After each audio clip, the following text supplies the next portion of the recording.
Hello, everyone. Thank you to Hunter College for hosting this event, and especially to do it here at Roosevelt House, which harkens back to another era in which the federal government acted to clean up the financial markets in the wake of a profound national financial crisis.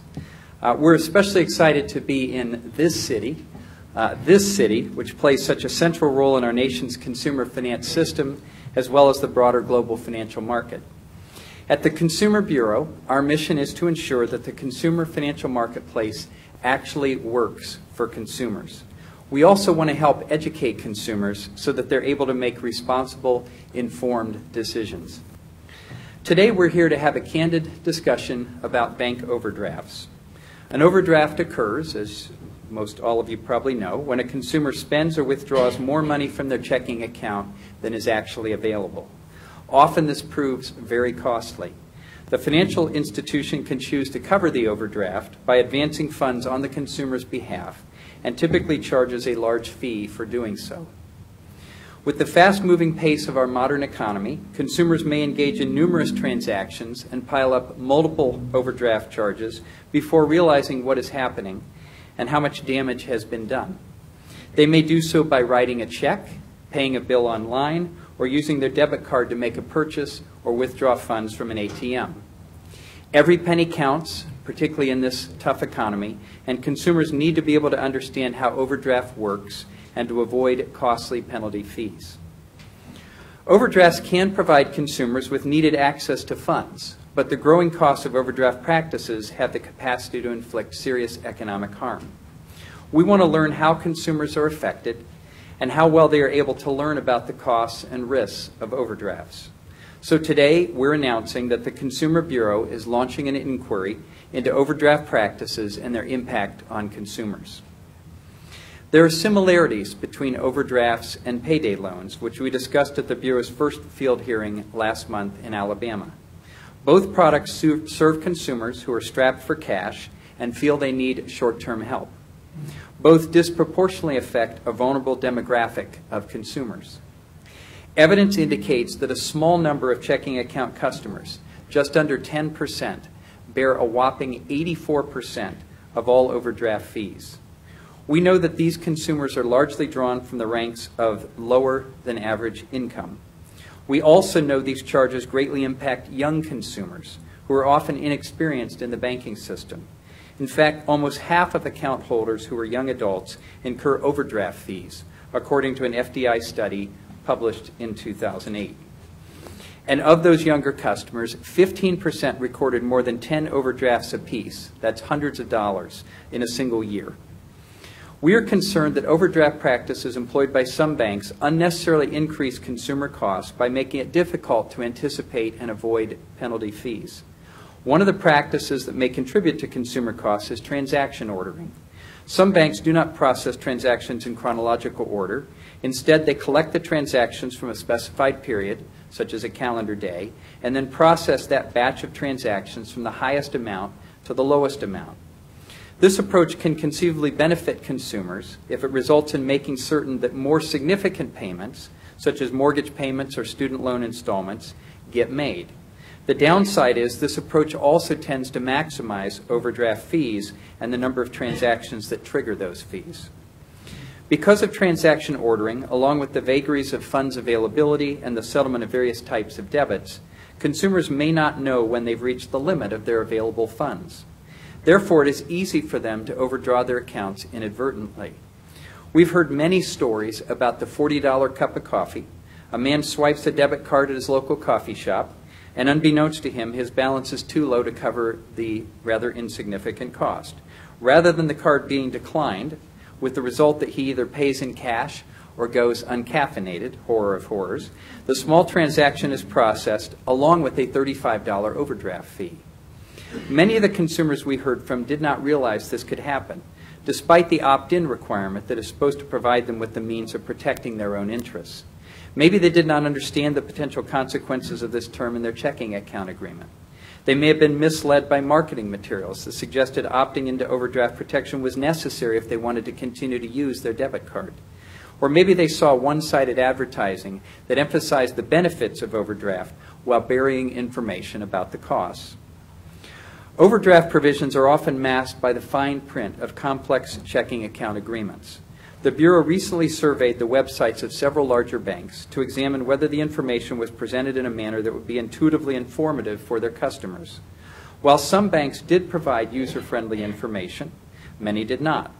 One website required consumers to visit 3 separate screens and then scroll through 50 pages of dense text just to obtain all of the pertinent information about account fees.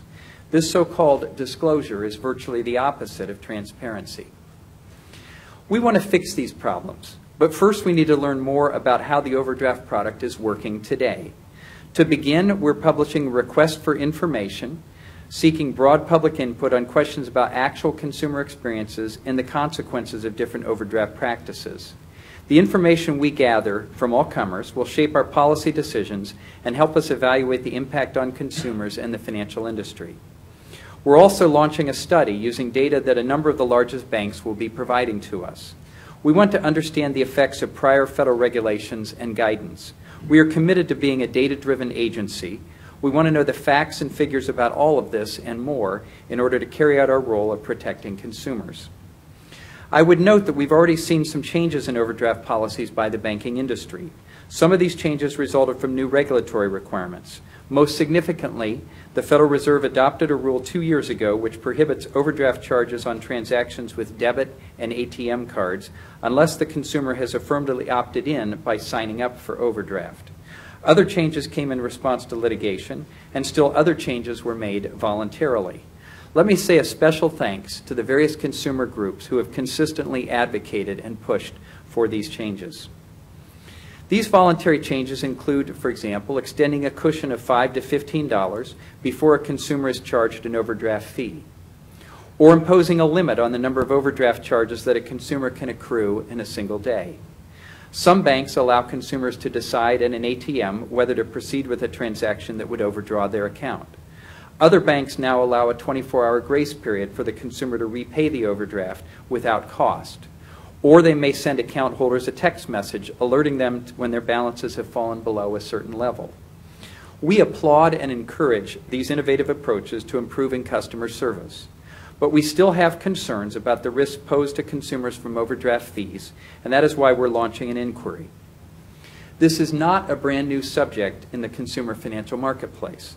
Our inquiry will build on actions taken by other federal banking regulators, including the FDIC, OCC, OTS, NCUA, and the Federal Reserve, and we will consult and collaborate with them as we undertake to address these issues.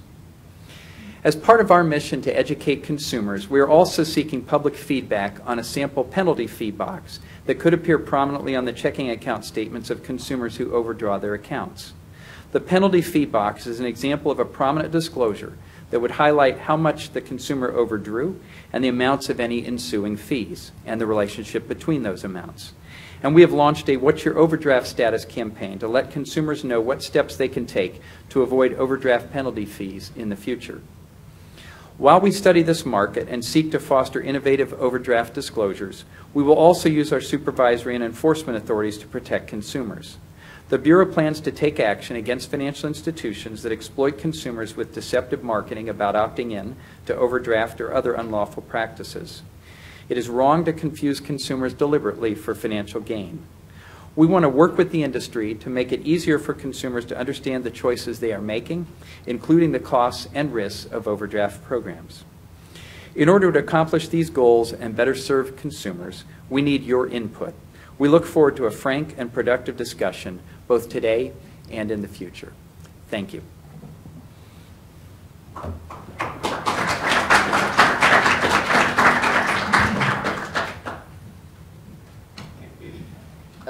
Good morning. I'd like to invite our panelists to join me at the front tables, as well as my colleagues from the Bureau. Thank you.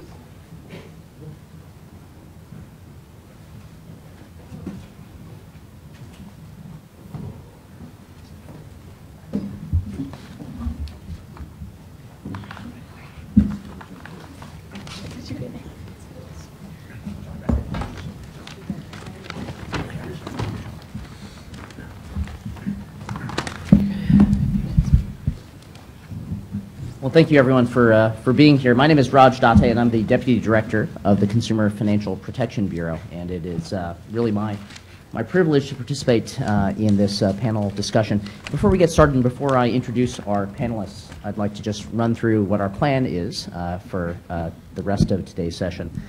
We have structured the discussion in two parts. One in an open component, which hopefully will run through perhaps the next half an hour, and then a closed component, at which point we'll ask our colleagues and friends among the press corps to leave us in the most polite way that I will find possible at that time.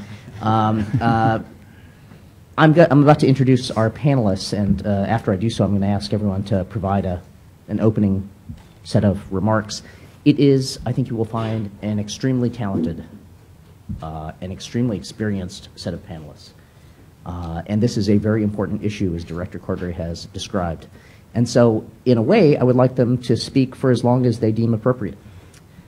But in a different and more accurate way, I would like them to be brief, because it is quite a range of perspectives, and it would be great to hear them all. So with that, why don't I just introduce our panelists. On the far end here is Sarah Ludwig, who's the Executive Director of the Neighborhood Economic Development Advocacy Project. Thank you for being here. Susan Weinstock, who's the Project Director of the Safe Checking Account Project at the Pew Charitable Trust. Pamela Banks, who's the Senior Policy Counsel at Consumers Union. Thank you for being here. And Rebecca Bourne, the Senior Policy Analyst with the Center for Responsible Lending. And then over at the far end of the table to my right, we have Andrew Rowe, the Senior Vice President with respect to the deposits business at Bank of America. Ed Griebau, the CEO of Amalgamated Bank. To his left is John Kerry, Managing Director within the Global Consumer Bank at Citigroup. And then finally, Robert Allen, CEO of Teachers Federal Credit Union. Thank you all for being here. If I might ask for some opening statements, beginning with Ms. Ludwig. Thank you. Thank you, and thank you so much for inviting me to be on the panel today, Director Cordray and others. My name is Sarah Ludwig, and I'm the founder and co-director of NEDAP, which is the Neighborhood Economic Development Advocacy Project, based here in New York City. It's an organization that works with community groups and low-income New Yorkers to promote economic justice, and we've been around for about 17 years doing this work. We appreciate your focus on overdraft protection abuses, and I hope in my brief time to provide some meaningful perspective through a case example. And I cite this case because we believe that it illustrates the broader context in which many low-income people in particular experience abusive overdraft protection, not as an isolated product, but as part of a continuum of high-cost exploitative practices that continue to plague low-income communities and communities of color. Often this continuum of products and practices is experienced in combination, not as separate, isolated events in people's financial lives. I also am going to cite this example because we believe that it illustrates how abusive overdraft protection is yet another way that banks fail to serve low-income people and communities. So let me get to the case example. Last month, we received a call at our financial justice hotline that we run from Ms. J. She's a 51-year-old single mother who works for the city. She lives from paycheck to paycheck, and until last summer, she was getting by. She was making ends meet. She hit some unforeseen financial troubles and felt she had nowhere to turn except to an internet payday lender. After taking out her first payday loan ever, she was immediately bombarded by solicitations from other payday lenders.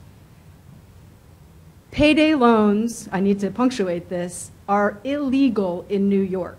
We do not permit them. They violate our criminal usury law of 25%. We have worked tirelessly to keep it that way. But as we've seen across the country, her one payday loan quickly turned into several as she took out new loans to repay the old. And about now you're asking, isn't this about overdraft? Why is she talking about payday lending? Well, I'm talking about overdraft because her problems just didn't end there. Her bank, a large national bank, permitted payday lenders automatic debits to go through even though her accounts with the bank were now overdrawn.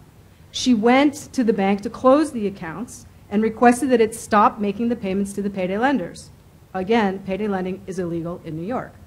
The bank refused to close her account, contrary to the terms of her deposit account agreement with the bank. This is like an issue spotting exercise for those of us who attended law school. There's just one thing after another here. Over the next 2 months, 2-month period, while she tried to close her accounts, the bank charged her a total of $1,390 in overdraft, on top of $721 that they took in her child support payments illegally. Through abusive overdraft practices, we would argue that Ms. J's bank aided and abetted an illegal payday lender and engaged in illegal debt collection practices, among other violations of state and federal laws. The bank ultimately, with attorney's assistance, closed and charged off Ms. J's accounts and sent them to collections. When I say with attorney's assistance, I mean for Ms. J, not, I don't know what the bank did. But they ultimately closed her accounts and charged off the accounts and sent them to collections. So in just a few months, Ms. J found herself caught in a spiral of payday loan debt, gouged by her bank's abusive overdraft practices, and the victim of illegal debt collection practices. Within just a matter of weeks, she had lost her bank accounts, and now, with negative check systems information, she will have trouble obtaining an account at another bank. The charged-off debt that now appears on her credit reports stands to affect not only her prospects for getting legitimate credit, but also could impede her ability to get new employment, housing, and so forth. Ultimately, from where we sit, her issues are all too common. Clearly, so-called overdraft protection serves neither the needs nor the convenience of the low-income New Yorkers that we work with at NEDAP. Rather, it's a major revenue generator for banks made on the backs of people least able to afford it. Predatory products like abusive bank overdraft protection should not be permitted. And it needs to be said that while the banks receive trillions of dollars, public dollars, in bailout funds, free money for the banks, they continue to gouge hardworking people like Ms. J. And indeed, we see a growing number of low-income New Yorkers systematically blocked, like she was, from access to mainstream banking. So we're especially eager to see what your request for information yields, and we look forward to working with you. Thank you, Ms. Ludwig. Ms. Weinstock. Thank you so much for bringing us here today to talk about this very important issue. We commend the CFPB for your announcement today. Pew's been studying checking account terms and conditions to examine the state of the marketplace and the effect of current regulations covering checking accounts. We published a report last year that looked at the 10 largest banks and their accounts disclosures that were online in the United States. This year, we're recollecting the data, and we'll publish a paper this spring. This time, we're looking at the 12 largest banks and the 12 largest credit unions. As part of our research, we developed a model disclosure box of key fees, terms, and conditions for checking accounts, which includes clearly laying out overdraft options. We conducted focus groups to develop and test the summary document, and we heard from a number of participants that they had learned about overdraft options the hard way. In other words, when they had overdrawn an account and accrued one or more fees. Participants also expressed concern that banks depict overdraft policies as a protection when they're actually seen by the consumers more as a way for the bank to collect additional fees. While Pew supports the Federal Reserve's opt-in rule for enrolling customers in overdraft penalty plans that cover debit transactions and at point of sale and ATMs, we do remain concerned that consumers are confused about what it means to opt in. When we did our focus groups, we saw this firsthand when one of the women in the focus group said something to the effect of, "Oh, I opted in so that I can avoid those bank overdraft fees." This demonstrates the importance of your What's Your Overdraft Status campaign, and we commend you for that. We're so pleased that the CFPB is ensuring that overdraft policy disclosures are clear and comprehensive. The Federal Reserve has developed a model opt-in form that does not clearly lay out the consumer's choices. We think that consumers need to understand that they have 3 overdraft options. One is to not opt in, which costs them nothing. Another option would be an overdraft transfer plan. Another would be the overdraft penalty plan. And we commend you for this initiative and would like to see the CFPB issue a model form that would achieve effective disclosure of all disclosure options. We commissioned a nationally representative survey in July 2011 on this issue, and we found that 83% of account holders supported requiring banks to provide a summary of overdraft options that they offer, how the options work, and a description of the fees. Another issue that CFPB we would love to see to look at, and which you've announced today that you're going to, is transaction reordering. While not all of the banks actually engage in this, all of the banks that we studied actually reserve the right to process debits presented in any given day from highest dollar amount to lowest dollar amount, thereby maximizing overdraft fees. We maintain the CFPB should require depository institutions to post deposits and withdrawals in a fully disclosed, objective, and neutral manner. Our July survey again shows the majority of checking account holders agree, and we are thrilled that you're moving forward on this issue. Finally, research that we published in October of a longitudinal study of 2,000 low-income Los Angeles area households. 1,000 had bank accounts, 1,000 didn't have a bank account. We surveyed them twice in the depths of the reception. Not surprisingly, the ranks of the unbanked increased, with more families leaving banking than opening bank accounts. But what was really surprising is that 32% listed unexpected or unexplained fees as the reason for leaving banking, while only 27% attributed their departure from banking because they lost a job, and this is during the depths of the recession. So the FDIC research has found very similar results. So we again commend you for your efforts, and we'd like to see you all provide a uniform template so that consumers can make apples-to-apples comparison and find a checking account that meets their needs. Thank you. Thank you. Ms. Banks. Yes, good morning, and thank you for inviting me. While some banks may argue that overdraft protection is a service that helps consumers avoid the embarrassment of a bounced check, the terms and conditions associated with this protection can be financially crippling to consumers. Overdraft protection can work against consumers when banks use tricks and traps to make it easy for consumers to trigger their overdraft, or when banks engage in confusing marketing for expensive overdraft programs. This is what a consumer from Vancouver, Washington told us, and I quote, "Overdraft fees are enormous. I estimate that I have paid over $2,500 in fees in the last year on less than $200 of overdraft. This is enough to make or break most families in this economic climate," end quote. Another consumer from Texas told us, quote, "First, without letting their customers know, my bank started reordering transactions to their benefit of collecting overdraft fees that otherwise would not have existed had they posted the transaction in the order of time and date, not dollar amount. Then the monthly checking fee went up without my knowledge. Then they started holding my money without notice for no apparent reason," end quote. We need better and safer checking accounts. Some of the policy changes we would recommend include stopping banks from clearing checks and other payments in an order that increases the number of bounced checks and overdrafts. A federal court told Wells Fargo to stop this practice in 2010. In particular, banks should not be allowed to process checks from the largest to the smallest. Such practices result in nothing more than a fee generator. And fees and penalties associated with overdraft protection should be reasonable and proportional to the cost of processing the overdraft transaction.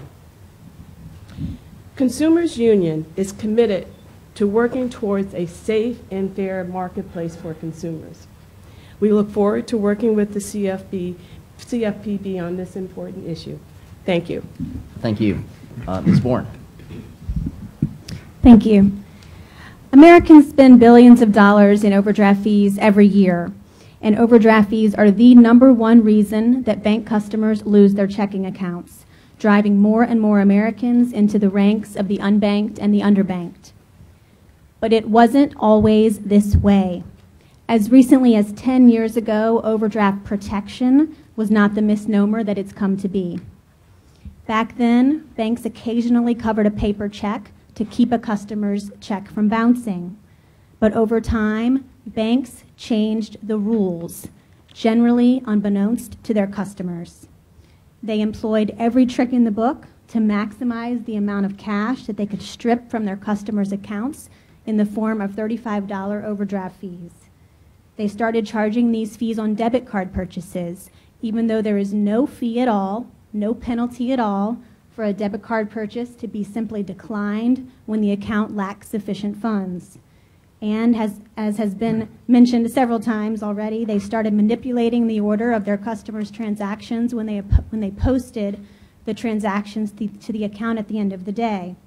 They started subtracting the highest charges first and the smallest charges last. This can have a devastating impact on the customer.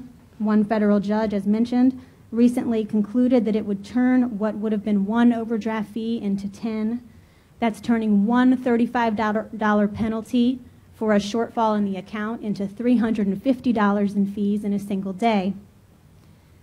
Banks did all of this right under the noses of their Washington regulators, who not only turned a blind eye, but who enabled these practices through the policy decisions that those regulators made.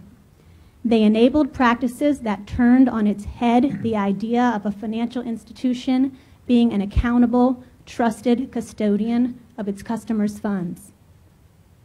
So we are so pleased that there's finally a regulator, the CFPB, whose primary responsibility and commitment is to ensuring that reasonable rules of the road are in place to reform harmful and reckless financial practices.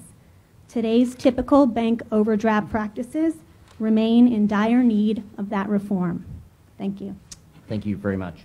And by the way, my colleague reminds me that Rebecca's last name is pronounced Bournet.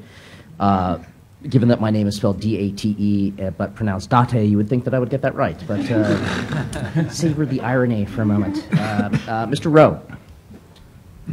Thank you, and good afternoon. Appreciate the opportunity to be here, and like to thank the CFPB for their attention and leadership on this important topic, and also the consumer advocates for their attention here to this over the years, many of whom worked very closely with Bank of America as we've evaluated our own consumer policies and ultimately made the decision that we made around point of sale. So we appreciate your support and partnership as we've done that. In 2009, we started talking directly to our customers about how they felt about our current overdraft practices. What they told us was they did not like to be surprised by being charged for spending money they don't have. As a result, we made a decision to eliminate overdraft at the point of sale, and so today we do decline everyday debit card transactions at the point of sale if the customer does not have sufficient funds. In addition, we created a clarity statement that we provide to customers when they open their account, which outlines all of the features of the accounts that they're opening, and in clear, straightforward English explains to them how they can avoid fees, and specifically around how to manage their account to avoid overdraft. We also launched our alerts, which the director mentioned, where we automatically are enrolling our customers when they sign up for mobile banking with an alert that they receive when their account balance falls below $25.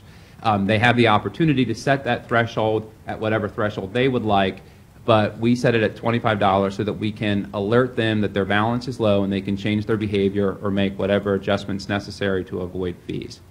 Last month, we sent over 20 million texts to 8 million customers, alerting them of that balance and allowing them to make the necessary adjustments. We've been committed to financial counseling and continue to try to work through our relationship with our customers and through our associates in our banking centers to continue to educate customers on ways to be more successful at managing their checking account. We are very focused around being customer focused and providing clarity, choice, and control for our customers. And so with the announcement today, we are supportive of what the CFPB is looking at And again, we are committed to making sure that customers understand what they get from a product with Bank of America and how to use it to be financially successful. Thank you. Thank you. Amalgamated Bank was founded here in New York in 1923 by the Amalgamated Clothing Workers of America to serve the financial needs of working people. We are still owned by the successor unions to the Amalgamated Clothing Workers, and we're still dedicated to serving the financial needs of working people. We operate 25 branches in New York City, Northern New Jersey, Las Vegas, Southern California, and Washington, D.C. Our customers are a cross-section of mostly lower and middle-income households and small businesses. One of our marquee products is our truly free basic checking account, where we do not require any minimum balance and we don't charge a minimum monthly fee. At Amalgamated Bank, we understand how hard the past few years have been for many of our customers, and we have stood behind our customers during these trying times, and we're going to continue to do so. Our free overdraft coverage is part of our no free checking account, is one of the ways that we're helping our customers who are financially stressed. Amalgamated Bank automatically gives all of our account holders in good standing $500 of overdraft protection after their account is open for 60 days for checks, for teller withdrawals, for ACH transactions, or recurring point-of-sale transactions. We apply this overdraft protection to ATM and one-time debit card transaction when the customer requests it and has received the required disclosure form. We do charge a maximum $33 fee for each overdraft. However, we do not charge interest on the amount overdrawn. We also do not charge an overdraft fee for de minimis transactions that result in an overdraft of $10 or less. And no customer is ever charged more than 5 overdraft fees per day. We also try to safeguard our customers by offering free financial counseling to customers who frequently overdraw their accounts as part of our Community Development Money Sense program. And we have systems in place to track and communicate with customers who are consistently overdrawing their accounts. We also educate customers about the personal line of credit that we offer qualified customers where no fee is charged. As a last resort, we discontinue the overdraft protection if a customer has more than 20 overdrafts in a rolling 12-month period. We have had surprisingly few losses on this program in the 3 years that we have had it in place. Also, in order to minimize customer fees, we have a policy of, whenever possible, paying checks and debits from smallest to largest each day in order to expose our customers to the lowest possible fee. At Amalgamated, we understand that unanticipated expenses or unforeseen problems can leave customers with little cash in their checking accounts. We do not encourage overdrafts. We actively encourage our customers to manage their finances responsibly. We are really committed to trying to minimize the additional merchant fees and the damage to credit history that might result if a check is returned. I really want to thank the CFPB for inviting me to testify today. We at Amalgamated are very pleased that the CFPB has been created by Congress to help make banking products and services work for all Americans. For over 90 years, Amalgamated Bank has been working for the same goals as the CFPB is now charged with enforcing. And we look forward to working with you to make sure that all Americans have access to transparent and fair banking products. Thank you very much. Thank you, Mr. Gurriel. Mr. Carey. Well, thank you, Raj, for inviting me and participating in the conference. My name is John Carey, and I'm responsible for governance, business practices, and external affairs globally at Citibank. At Citibank, we're committed to serving our customers with excellence and with earning their trust by offering solutions that simplify their financial lives and offer real value. To that end, our approach to overdrafts is to help our customers avoid overdraft fees at the outset, to limit the downside of the risks for the customers when they do incur such fees, and to provide them with easy-to-use tools to manage their money effectively. Let me begin by stating that at Citibank, our long-standing practice has been to never authorize an ATM or point-of-sale transaction in instances when we know the money is not available. Stepping back and thinking about overdraft services generally, it's important to distinguish between ATM and debit transactions from other forms of payment, such as checks and ACH transactions. Frustration that consumers express center on those ATM and debit transactions where an overdraft fee could have been avoided if the consumer had known at the point of sale that such a transaction would result in the assessment of a fee. Conversely, our customers find overdraft protection services for checks and ACH transactions to be of value. They prefer to have the bank cover the occasional overdraft payment of a check for a fee rather than, 1, having the check returned as unpaid, 2, receiving an NSF fee, 3, being charged an additional merchant-imposed bounce check fee, and 4, facing the possibility of damaging their credit score. For checks and ACH transactions, we also mitigate the risk for customers in several ways. First, during the end of day posting, we process checks and ACH transactions from low to high, thereby minimizing the number of potential overdrafts by processing the smaller transactions before the larger ones. Second, we do not impose a continuous overdraft fee. Third, at account opening and throughout their relationship with us, we encourage our customers to link another account to their checking account to cover potential overdrafts and to avoid either an overdraft or an NSF fee. Approximately 1/3 of our customers have linked another account to cover potential overdrafts.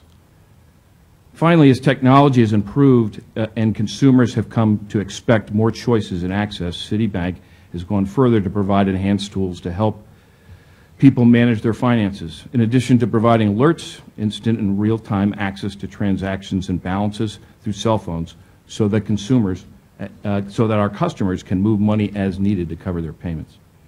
In short, we offer simple and clear choices and achievable options to avoid unwanted fees. Today, fewer than 15% of our customers are charged even a single overdraft fee a year, and only a few are charged more than once. We encourage our customers to manage their accounts responsibly, and with the financial tools that we offer, we hope that they will do just that. In closing, we have long stated that consumers should be given a choice of opting in for any debit overdraft fee at point of sale. And in the absence of that true choice, the transaction should simply be declined. Thank you for the opportunity to appear at this. I appreciate it. Thank you. Mr. Allen. Sure. On behalf of the Credit Union National Association as well as the Credit Union Association of New York, I thank you for the opportunity to participate in today's panel. Teachers Federal Credit Union is a $4.2 billion credit union serving over 218,000 members, headquartered in Hauppauge, New York. This year will mark our 60th anniversary. As someone that has had an opportunity and a career in credit unions spanning over 40 years, and therefore having been employed at a credit union when the federal regulator first empowered credit unions to offer share drafts or checking accounts, I've witnessed many regulatory changes related to their use. However, what has not changed is the fact that credit unions are member-owned financial cooperatives and therefore seek to provide products and services that their members want at the best possible terms. This usually means lower rates of interest on loans, higher rates of dividends on savings, and lower fees if in fact they exist. For as long as there have been checking accounts, overdrafts have been a part of the programs. Historically, overdrafts have been caused by an error in record keeping on the part of the account holder, or people trying to play the float between the time that a check is issued and when it was presented for payment. Many of those things got closed out, and as the Fed got more efficient, now we process things a whole lot faster. But the simplest way to handle this is, as was pointed out by someone on the consumer side, I think, just return the check. Right? No fee involved, no payment made. In this case, though, the consumer would likely incur a fee from their financial institution if we don't pay it, as well as the institution that the check was deposited through. Also, for most people, this process can cause embarrassment and possible reputation damage. To ensure against this, consumers very often seek overdraft protection. This can be, as has been stated here, in the form of transfer of funds from another account at the institution, an advance from a line of credit, or use of a courtesy pay program. The parameters and costs of these options can vary greatly. Thus, I think a lot of the purpose of today's discussions. Credit unions are known for being consumer friendly. They are generally much smaller institutions than banks and traditionally have closer relationships with their members. There are currently approximately 7,300 credit unions in the United States, and about 75% of those provide checking accounts.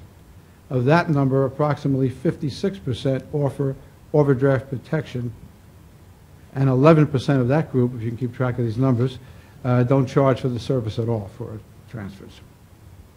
Providing some type of overdraft protection is consistent with the philosophy and mission of the credit union industry to serve members' financial needs and to help them resolve short-term financial problems. Abusive practices are not part of credit unions' DNA. Surveys continually indicate that fees charged by credit unions are on average lower than those charged by banks. A recent Consumer Reports article indicated the average bank overdraft fee is $34.48 as compared to $27.82 for credit unions. Interest rates for lines of credit are likewise typically lower at credit unions. Teachers Federal is a relatively large credit union. Of our 218,000 members, 144,000 have checking accounts.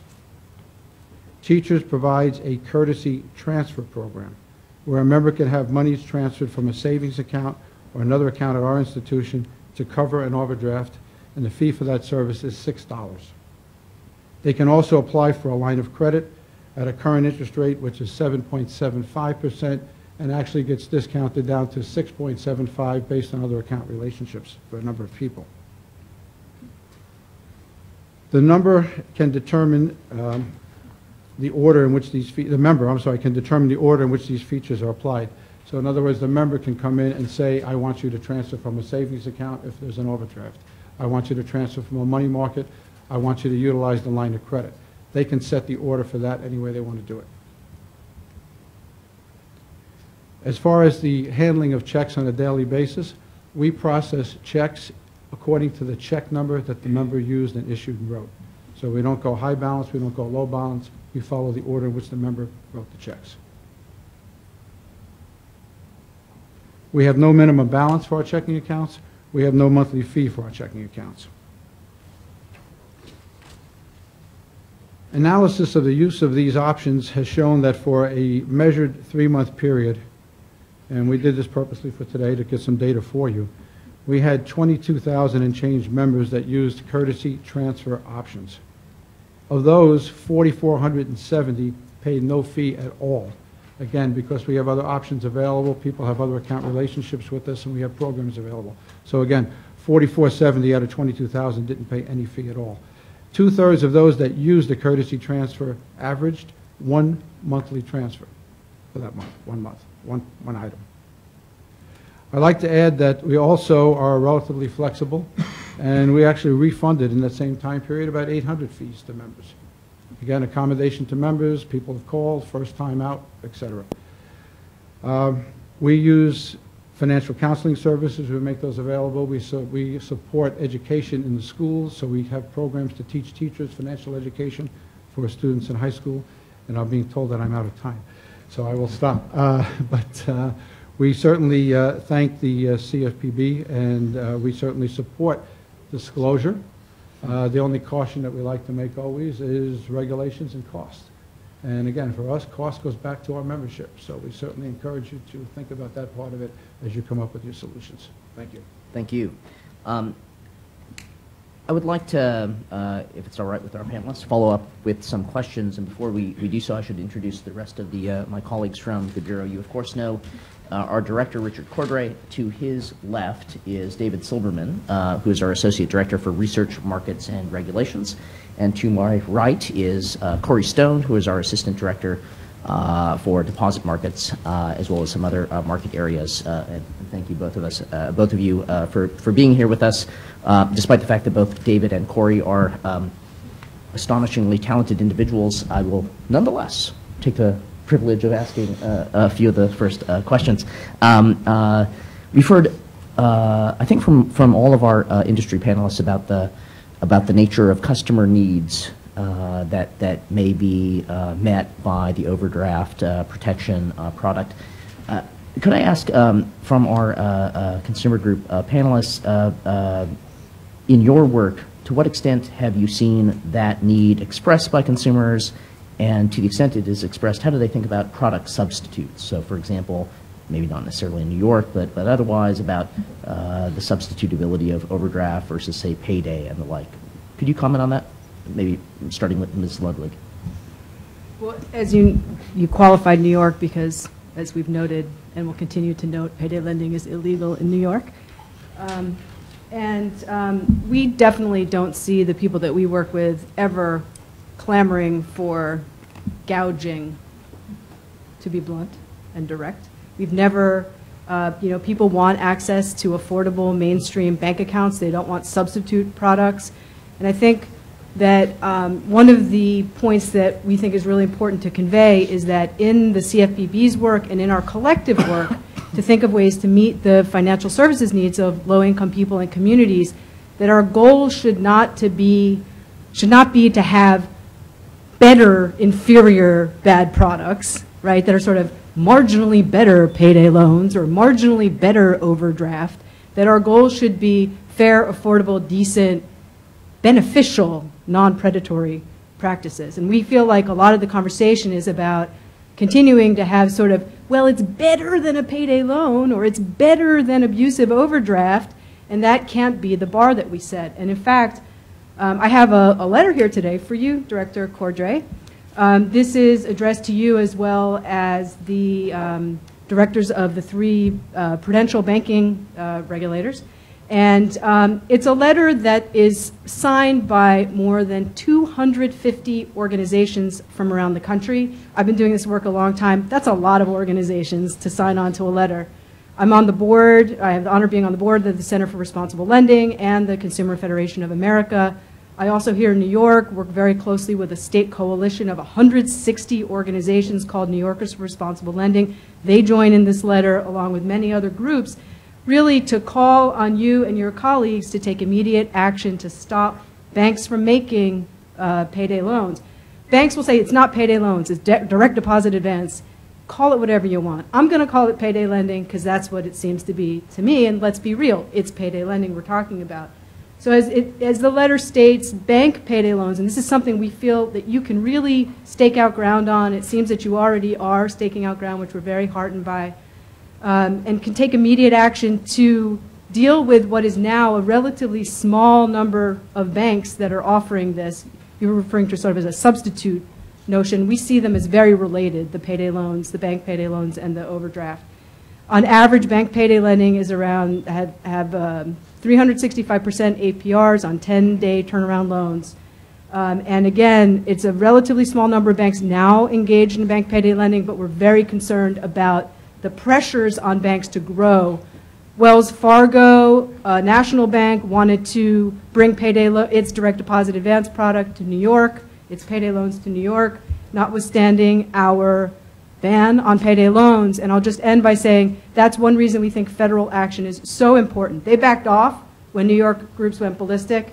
New York groups are tough.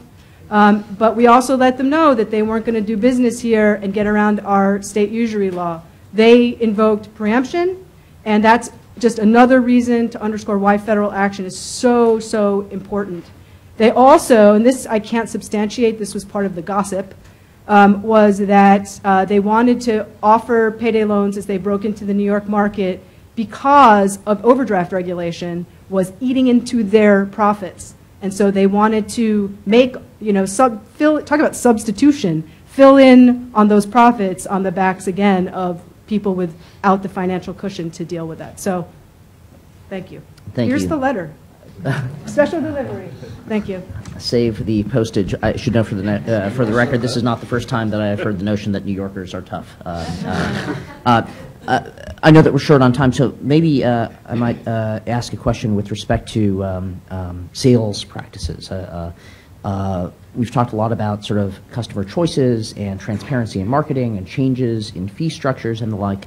But at the end of the day, these products are sold by actual human beings, be they in call centers or probably more frequently in branches. Can you talk a little bit, maybe Mr. Rowe, with respect to how it is that you've been able to roll out sales practice changes and how well or how not well that has gone? Yeah, thank you. as I mentioned earlier, our clarity statement, so in addition to personal schedule of fees and product-specific handouts that the customer receives, we are providing the clarity statement at the time of account opening. And again, this is a very conversational tool that allows our associate to clearly outline how a customer can manage their account and be successful and avoid fees. We also discuss with them the overdraft settings that the account has. And the customer has the ability to change those at any time. But obviously, we don't allow the opt-in at point of sale. But if a customer wants to choose decline all, they have that option and can set that so that we will never honor or process a transaction if there's not funds available, and they won't incur a fee. And what we do is continue to educate the customer through ongoing education, the text that I mentioned earlier. The goal is to help ensure customers understand what they're getting, how much it costs, and provide the predictability. And our customers are telling us that they appreciate that, and our associates are being very successful at educating customers at the account opening. Thank you. I want to be, well, I at least want to pretend to be respectful of our schedule today. And I'm trying to find a polite way to say this, and I'm coming up empty. So I'm going to ask Jen Howard, who's in the back here, to escort our friends from the press corps out at this point. Thank you for being here.